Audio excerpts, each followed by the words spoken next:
August 1, 2026 ప్రధానమంత్రి నరేంద్ర మోదీ గారు భోగాపురంకి వచ్చారు. ఆయన వెనక మెరుస్తూ ఒక కొత్త టెర్మినల్, ఆయన ముందు కెమెరాలు, ప్రెస్ వాళ్ళు, పొలిటికల్ లీడర్స్, పార్టీ ఫ్లాగ్లు అండ్ అన్నిటికంటే ముఖ్యంగా జాగ్రత్తగా చెక్కబడిన ఒక ప్రారంభోత్సవ ఫలకం. ఆ ప్రారంభోత్సవ ఫలకం కొత్తగా నిర్మించిన అల్లూరి సీతారామరాజు ఎయిర్పోర్ట్ది. 3.8 కిలోమీటర్ల రన్వే ఉన్న ఎయిర్పోర్ట్ ప్రతి ఏటా 6 మిలియన్ ప్యాసింజర్స్ని హ్యాండిల్ చేయగలదు. అండ్ ఈ ఎయిర్పోర్ట్ కట్టడానికైన కాస్ట్ 5,640 కోట్ల రూపాయలు. ఆగస్టు 17 నుంచి విశాఖపట్నంలో ల్యాండ్ అయ్యే కమర్షియల్ ఫ్లైట్స్ అన్నీ కూడా ఈ ఎయిర్పోర్ట్కి షిఫ్ట్ అవ్వబోతున్నాయి. This airport is going to be a game changer. Bhogapuram కట్టడానికి దాదాపు 11 సంవత్సరాలు పట్టింది. 3 స్టేట్ గవర్నమెంట్లు మారాయి. ఎన్నో కేసులు, ధర్నాలు, క్యాన్సిల్ అయిన టెండర్లు, చాలా కథ ఉంది. కానీ ఈ గేమ్ చేంజింగ్ ఎయిర్పోర్ట్ వెనక ఉన్న మైండ్ బెండింగ్ క్వశ్చన్ ఒకటి ఉంది. ఆ క్వశ్చన్ ఏంటంటే, ఈ ఎయిర్పోర్ట్ని కట్టింది ఎవరు? వినడానికి చాలా సింపుల్ క్వశ్చన్ లాగా ఉంది కదా, కానీ ఈ సింపుల్ క్వశ్చన్ వెనక ది ఒడిస్సీ సినిమా అంత స్టోరీ ఉంది. ఈ ఎయిర్పోర్ట్ కట్టిన క్రెడిట్ ఎవరికి వస్తుంది? ఇనాగరేషన్ చేసిన మోదీ గారికా, 2019లో ఫౌండేషన్ స్టోన్ వేసిన చంద్రబాబు నాయుడు గారికా, లేదా 2023లో ఇంకో ఫౌండేషన్ స్టోన్ వేసిన జగన్మోహన్ రెడ్డి గారికా?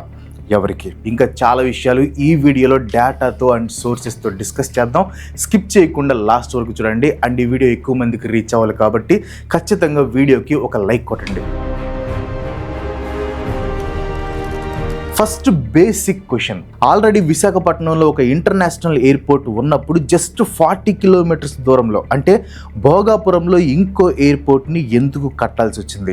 వైజాగ్లో ఉన్న ఎయిర్పోర్ట్ నార్మల్ సివిల్ ఎయిర్పోర్ట్ కాదు, ఇదొక జాయింట్ ఎయిర్పోర్ట్. ఈ ఎయిర్పోర్ట్ అండ్ ఇండియన్ నేవీ వాళ్ళ ఎయిర్ స్టేషన్ ఐఎన్ఎస్ డాగా ఒకే దగ్గర నుండి ఆపరేట్ చేస్తాయి. అంటే civil aviation and military operation same runway and same air స్పేస్ని యూజ్ చేస్తాయి. యాక్చువల్లీ ఈ షేర్డ్ అగ్రిమెంట్ కొన్ని డెకేడ్స్ నుంచి రన్ అవుతూ వస్తుంది. కానీ కాలం గడిచే కొద్దీ ప్యాసింజర్స్ పెరిగారు, డిమాండ్ పెరిగింది అండ్ షేర్డ్ అగ్రిమెంట్లో ఇబ్బందులు ఎదురవటం స్టార్ట్ అయ్యాయి. కొన్ని డెకేడ్స్ నార్మల్గా ఉన్న తర్వాత ఇండియన్ నేవీ వాళ్ళు సెక్యూరిటీ రీజన్స్ వల్ల ఈ ఇంటర్నేషనల్ ఎయిర్పోర్ట్లో రెస్ట్రిక్షన్స్ పెట్టడం స్టార్ట్ చేశారు.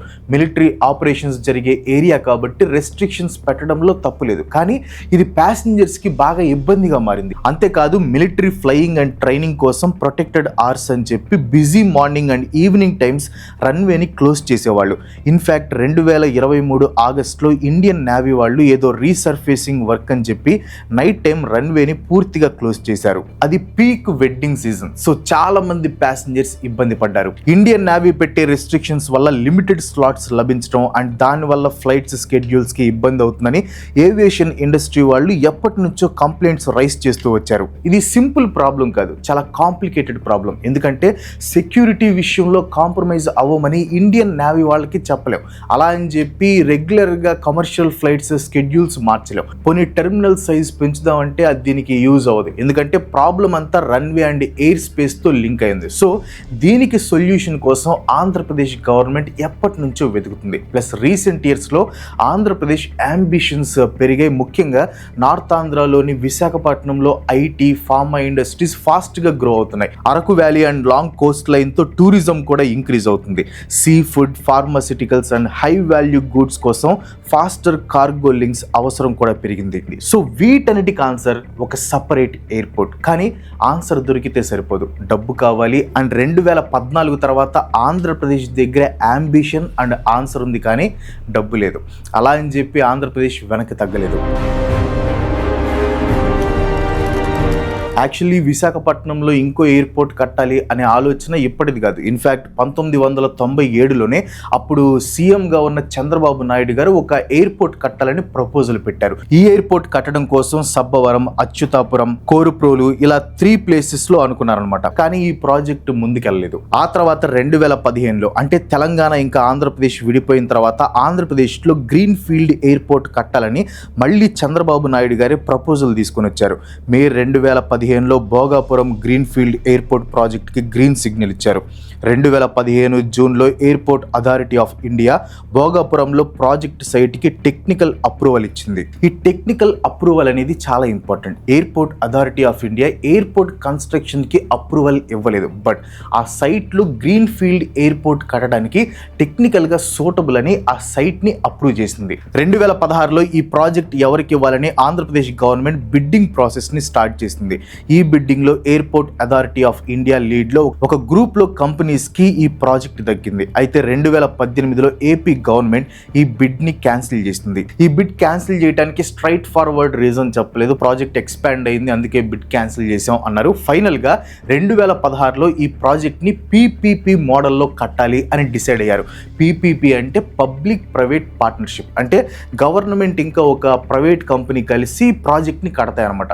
సింపుల్గా చెప్పాలంటే ప్రాజెక్ట్ కోసం ల్యాండ్ని గవర్నమెంట్ చూపించి అక్కడ ప్రాజెక్ట్ కట్టడానికి అవసరమైన ఫార్మాలిటీస్ అన్ని పూర్తి చేస్తుంది. ఆ తర్వాత ప్రాజెక్ట్ కట్టడానికి అవసరమైన ఫినాన్స్, డిజైన్, ఎయిర్పోర్ట్ ఆపరేటింగ్ అంతా ప్రైవేట్ కంపెనీ చూసుకుంటుంది. అండ్ వచ్చే రెవెన్యూని బిడ్లో ఉన్న టర్మ్స్ ప్రకారం షేర్ చేసుకుంటారు. 2014 బైఫర్కేషన్ తర్వాత ఆంధ్రప్రదేశ్కి ఇది బెస్ట్ మోడల్, ఎందుకంటే ఆ టైంలో ఎకనామిక్గా ఆంధ్రప్రదేశ్ అంత హైలో లేదు. సో ఈ పీపీపీ మోడల్ ఆంధ్రప్రదేశ్కి చాలా భారం తగ్గించింది. కానీ టీడీపీ గవర్నమెంట్ ఈ ఎయిర్పోర్ట్ని చాలా భారీగా ప్లాన్ చేస్తుంది. ఎంత భారీగా అంటే జస్ట్ ఎయిర్పోర్టే కాదు, ఎయిర్పోర్ట్ చుట్టూ ఒక హైలీ డెవలప్డ్ సిటీ నిర్మించాలి అనేలా ప్లాన్ చేసింది. అందుకే ప్రాజెక్ట్ కోసం ఫస్ట్ ఎస్టిమేషన్ని 15,000 ఎకరాలుగా వేశారు. కానీ 2015లో వేసిన ఫస్ట్ ఫార్మల్ ల్యాండ్ నోటిఫికేషన్లో ఈ ఎయిర్పోర్ట్కి 5,312 ఎకర్స్ సరిపోతుందని డిక్లేర్ చేశారు.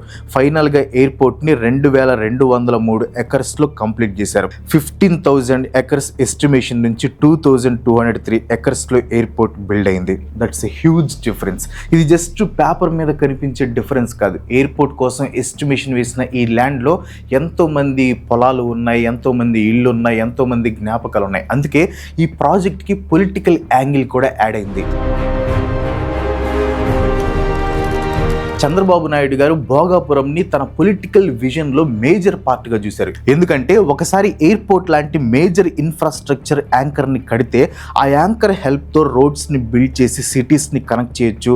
అండ్ అదే యాంకర్తో IT, tourism, logistics, real estate investment ఇలా ప్రతి ఒక్క సెక్టార్ని డెవలప్ చేయొచ్చు. ఆ తర్వాత భోగాపురంని సెలెక్ట్ చేసుకుంది, సైట్ అప్రూవల్స్ తీసుకొని వచ్చింది, పీపీపీ స్ట్రక్చర్లో ప్రాజెక్ట్ని కట్టాలని డిసైడ్ అయ్యి ల్యాండ్ ఎక్విజిషన్ కూడా స్టార్ట్ చేసింది. బట్ అంత స్మూత్గా జరగలేదు. ఈ ప్రాజెక్ట్లో చాలా హర్డిల్స్ ఉన్నాయి. ఫస్ట్ టెండర్లో ఎయిర్పోర్ట్ అథారిటీ ఆఫ్ ఇండియా జిఎంఆర్ని అవుట్ బిడ్ చేసి సొంతం చేసుకుంది. కానీ సరైన రీజన్స్ చెప్పకుండా 2018లో ఆంధ్రప్రదేశ్ గవర్నమెంట్ ఈ టెండర్ని క్యాన్సిల్ చేసి ఫ్రెష్ టెండర్ ప్రాసెస్ని స్టార్ట్ చేసింది. కానీ 2019 ఎలక్షన్స్ దగ్గర పడిపోయాయి. సో చంద్రబాబు నాయుడు గారు 2019 ఫిబ్రవరి 14న ఫస్ట్ ఫౌండేషన్ స్టోన్ని వేశారు. ఫౌండేషన్ స్టోన్ వేసిన 12 రోజుల తర్వాత జిఎంఆర్ సెకండ్ టెండర్ని సొంతం చేసుకుంది.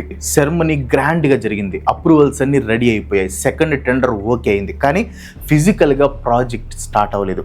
ఆ తర్వాత 2019 ఎలక్షన్స్ వచ్చాయి, గవర్నమెంట్ చేంజ్ అయింది, సీన్ మారిపోయింది. కానీ గవర్నమెంట్ చేంజ్ కంటే ముందు ఈ ప్రాజెక్ట్ ఇంకో హర్డిల్ని ఫేస్ చేసింది, అదే ల్యాండ్ ఎక్విజిషన్ వార్. భోగాపురం ఇంతకు ముందు ఎప్పుడు చూడని డెవలప్మెంట్ని తీసుకుని వస్తుందని టీడీపీ గవర్నమెంట్ ప్రామిస్ చేసింది. కానీ ఆ డెవలప్మెంట్ కాస్ట్ ప్రజల సొంత స్థలాలు, పొలాలు అని చెప్పలేదు. స్టార్టింగ్లో ఈ ప్రాజెక్ట్ కోసం 15,000 ఎకరాస్ అవసరం అవుతాయని గవర్నమెంట్ చెప్పగానే ప్రజలు దీన్ని వ్యతిరేకించారు. 15,000 ఎకర్స్ టూ మచ్ అని చెప్పి ధర్నాలు చేశారు, కోర్టుకి వెళ్ళారు. దాంతో గవర్నమెంట్ వెనక్కి తగ్గి 5,312 ఎకర్స్ సరిపోతాయి అని నోటిఫికేషన్ ఇచ్చింది. రైతులు దీన్ని కూడా వ్యతిరేకించారు, కొంతమంది హైకోర్టుకు కూడా వెళ్ళారు. ఫైనల్గా గవర్నమెంట్ 2,700 ఎకర్స్ చాలని ఫిక్స్ అయింది. అండ్ ల్యాండ్ ఇచ్చే వాళ్ళకి కంపెన్సేషన్ ఇస్తామని కూడా ఒప్పుకుంది. చాలామంది రైతులు అప్పటికి కూడా ఒప్పుకోలేదు, ల్యాండ్ ఇచ్చేది లేదు అని కోర్టుకు వెళ్ళారు. కానీ గవర్నమెంట్ మాత్రం టెండర్స్ స్టార్ట్ చేసి ల్యాండ్ ఎక్విజిషన్ని మొదలుపెట్టింది. ఫైనల్గా ఎయిర్పోర్ట్ కోసం 2,203 ఎకర్స్ ల్యాండ్ సరిపోతుందని ఫిక్స్ అయ్యారు. అయితే ఈ 2,203 ఎకర్స్లో 1,453 acres private land, 505 acres SI pristine land and 244 acres government land. ఈ 1465 acres ప్రైవేట్ ల్యాండ్ని గవర్నమెంట్ తీసుకుంటే దాదాపు 405 ఫ్యామిలీస్ తన నివాసాలను పోగొట్టుకోవాల్సి వస్తుంది. సో వీళ్ళ కోసం గవర్నమెంట్ రీహాబిలేషన్ కాలనీస్ని డెవలప్ చేయాలని డిసైడ్ అయింది. ఈ ల్యాండ్ ఎక్విజిషన్లో ల్యాండ్ పోగొట్టుకున్న ప్రతి ఫ్యామిలీకి 5 సెంట్ హౌస్ ప్లాట్ 9,70,000 రూపాయలు కంపెన్సేషన్ ఇవ్వాలని గవర్నమెంట్ అసెస్మెంట్ చేసింది. ల్యాండ్ ఎక్విజిషన్తో పాటు ఈ ప్రాజెక్ట్కి ఎన్విరాన్మెంటల్ వార్ కూడా ఎదురైంది. కానీ ఫైనల్ స్టడీస్లో ఎయిర్పోర్ట్ కోస్టల్ రెగ్యులేషన్ జోన్కి బయట ఉందని అండ్ ఈ ప్రాజెక్ట్లో ఎటువంటి ఫారెస్ట్ ల్యాండ్ ఇన్వాల్వ్ అవ్వలేదని ప్రూవ్ అయింది.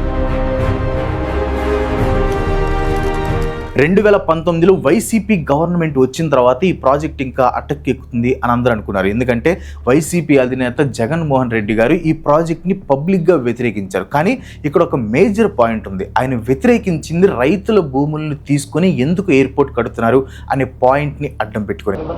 ఎయిర్పోర్ట్ కోసం 15,000 ఎకరాలు అక్విజిషన్ చేయడం, దానికి ఒక ల్యాండ్ పూలింగ్ అని ఒక పేరు పెట్టడం, 15,000 ఎకరాలు ఎయిర్పోర్ట్ పేరిట తీసుకోవడం ఎంతవరకు ధర్మం అని చంద్రబాబు నాయుడిని గట్టిగా అడుగుతా ఉన్నాం మేము.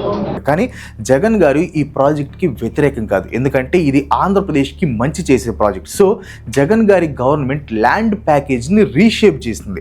మార్చి 2020 క్యాబినెట్లో జిఎంఆర్ వాళ్ళకి 2,700 acres కాకుండా 2,203 acres మాత్రమే ఇవ్వాలని వైసీపీ గవర్నమెంట్ డిసైడ్ అయింది.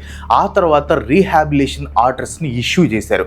ల్యాండ్ డిస్ప్యూట్స్ని ప్రాసెస్ చేశారు. సెప్టెంబర్ 2022లో స్టేట్ గవర్నమెంట్ ఇంకా ఎయిర్పోర్ట్ అథారిటీ ఆఫ్ ఇండియా ఒక అగ్రిమెంట్ని సైన్ చేశాయి. ఆ అగ్రిమెంట్ ప్రకారం ఒకసారి భోగాపురం ఎయిర్పోర్ట్ స్టార్ట్ అయ్యాక సివిల్ ఏవియేషన్ ఆపరేషన్స్ని విశాఖపట్నం ఎయిర్పోర్ట్ నుంచి భోగాపురం ఎయిర్పోర్ట్కి ట్రాన్స్ఫర్ చేయాలి అని అగ్రిమెంట్ సైన్ చేశాయి. మే 3, 2023న వైఎస్ జగన్మోహన్ రెడ్డి గారు రెండో ఫౌండేషన్ స్టోన్ని వేశారు. టీడీపీ ఈ ప్రాజెక్ట్ని తీసుకొని రావడంలో కీ రోల్ ప్లే చేస్తే వైసీపీ కూడా తమ వంతు రోల్ని ప్లే చేస్తుంది. ఒక పక్క ప్రాజెక్ట్ ప్లానింగ్ జరుగుతుంటే ఈ ఎయిర్పోర్ట్కి సంబంధించిన భూముల మీద కేసులు మాత్రం అలాగే జరుగుతూ వచ్చాయి. అండ్ ఈ కేసుల్ని ఒక కొలిక్కి తీసుకొని రావడంలో వైసీపీ కీ రోల్ ప్లే చేస్తుంది. ఒకవైపు కేసుల్ని డీల్ చేస్తూనే ప్రాజెక్ట్కి ఎన్ఓసి ఇవ్వాల్సిందిగా సెంటర్ని రిక్వెస్ట్ చేస్తూ వచ్చింది వైసీపీ. ఎవరెవరైతే ఈ ఎయిర్పోర్ట్ కోసం తమ భూముల్ని పోగొట్టుకుని కోర్టుకు వెళ్లారో వాళ్ళందరికీ క్యాష్ కంపెన్సేషన్ని వైసీపీ గవర్నమెంట్ అందించింది. ఈ కంపెన్సేషన్ కోసం 900 నుంచి 1,000 కోట్ల రూపాయల వరకు ఖర్చు పెట్టినట్లు వైసీపీ గవర్నమెంట్ చెప్తుంది. అంతేకాదు టీడీపీ హయాంలో బ్రేక్ పడిన ల్యాండ్ ఎక్విజిషన్ని కూడా వైసీపీ హయాంలో పూర్తి చేసింది. ఫైనల్ గా కోర్టు కేసులు, భూమి సేకరణలు అన్ని పూర్తి చేసి ఫైనల్ గా 2022లో సివిల్ ఏవియేషన్ నుంచి వైసీపీ ఎన్ఓసి తెచ్చుకుంది. ప్రాజెక్ట్ కి మొదట్లో ఇచ్చిన ఎన్ఓసి ఇంకా సైట్ క్లియరెన్స్ ఎక్స్పైర్ అవడంతో వైసీపీ మళ్ళీ సెంటర్ నుంచి ఎన్ఓసి తెచ్చుకుంది.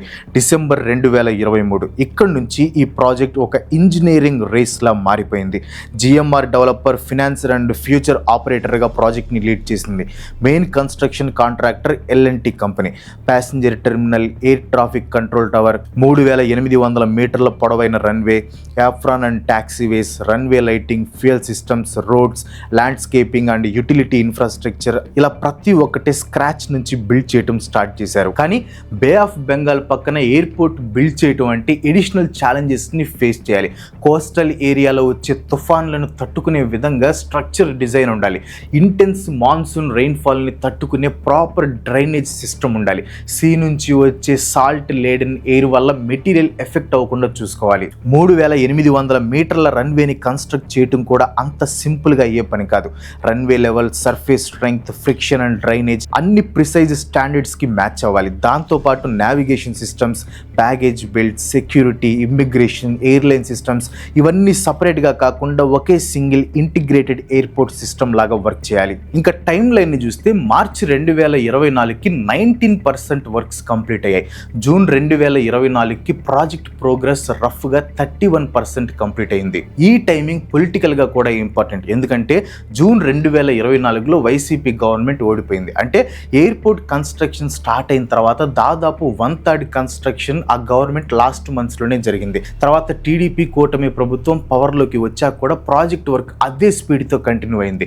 జిఎంఆర్ రిపోర్ట్స్ ప్రకారం జూన్ 2025కి కన్స్ట్రక్షన్ ప్రోగ్రెస్ 80%కి రీచ్ అయింది. నెక్స్ట్ జనవరి 2026లో first validation flight airport runway మీద సక్సెస్ఫుల్గా ల్యాండ్ అయింది. ఫైనల్గా ఏవియేషన్ రికార్డ్స్లో రన్వే డైమెన్షన్స్ 3008/45 మీటర్స్గా అండ్ ఎయిర్పోర్ట్ కోడ్ వచ్చేసి VOVIగా అఫీషియల్గా రికార్డ్ అయింది. టెర్మినల్లో కూడా మోడర్న్ టెక్నాలజీని ఇన్కాపరేట్ చేశారు. Biometric processing, automated baggage systems, smart monitoring, వీటితో పాటు 5 megawatt solar plant, rain water harvesting, EV charging పాయింట్లు, వేస్ట్ మేనేజ్మెంట్ సిస్టమ్స్ లాంటి వాటిని కూడా ఇంక్లూడ్ చేశారు. డెడ్ లైన్ కంటే 5 నెలల ముందే జస్ట్ 31 మంత్స్లో ప్రాజెక్ట్ కంప్లీట్ అయిందని రికార్డ్స్ చెప్తున్నాయి. ఇక్కడే మనం ఒక విషయాన్ని అబ్జర్వ్ చేయాలి. 31 మంత్స్లో బిల్డ్ చేయటం వేరు, 31 మంత్స్లో క్రియేట్ చేయటం వేరు. ఫిజికల్ కన్స్ట్రక్షన్ ఫాస్ట్గా జరిగిందని మనం చెప్పొచ్చు, కానీ ఎయిర్పోర్ట్ జర్నీ డిసెంబర్ 2023తో స్టార్ట్ కాలేదు. దానికి ముందు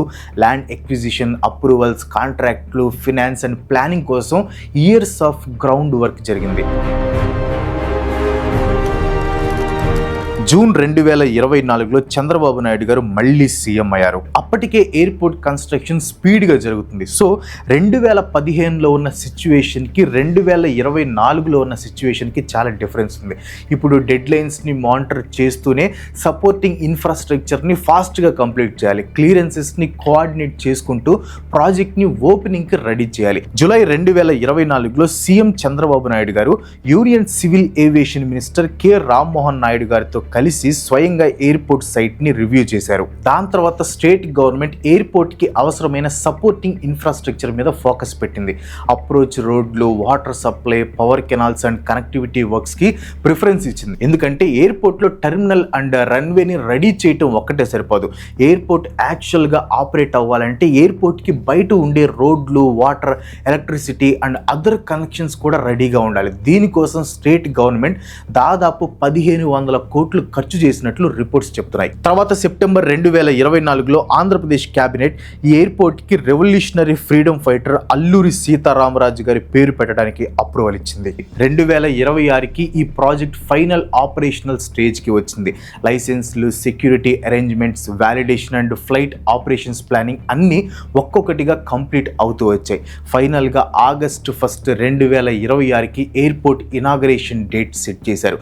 కమర్షియల్ సర్వీసెస్ ఆగస్టు 17th నుంచి స్టార్ట్ చేయడానికి షెడ్యూల్ ఫిక్స్ చేశారు. సో ఎయిర్పోర్ట్ స్టోరీలో ఈ థర్డ్ ఫేజ్కి నిజంగా హ్యాట్స్ ఆఫ్ చెప్పాలి. ఎందుకంటే కంటిన్యూస్గా మానిటర్ చేయటం, సపోర్టింగ్ వర్క్స్ కంప్లీట్ చేయటం, పెండింగ్ క్లియరెన్సెస్ని కోఆర్డినేట్ చేయటం, ఫైనల్ వ్యాలిడేషన్ అండ్ ఆపరేషనల్ లాంచ్కి ప్రాజెక్ట్ని తీసుకొని రావటం ఈ ఫేజ్లో మెయిన్ రెస్పాన్సిబిలిటీస్. కానీ ఇక్కడే ఒక అన్కంఫర్టబుల్ పార్ట్ స్టార్ట్ అవుతుంది. ఎందుకంటే ఇప్పుడు ప్రతి పొలిటికల్ పార్టీ ఈ క్రెడిట్ని తమ పార్టీ అకౌంట్లో వేసుకోవాలి అని ట్రై చేస్తున్నాయి. కానీ అఫీషియల్ రికార్డ్స్ అండ్ డాక్యుమెంట్స్ మాత్రం ఈ క్రెడిట్ మొత్తం ఏ ఒక్కరిది కాదు అని చెప్తున్నాయి. ఇప్పుడు రెండు పార్టీల క్లెయిమ్ని సపరేట్గా టెస్ట్ చేద్దాం. First TDP claim.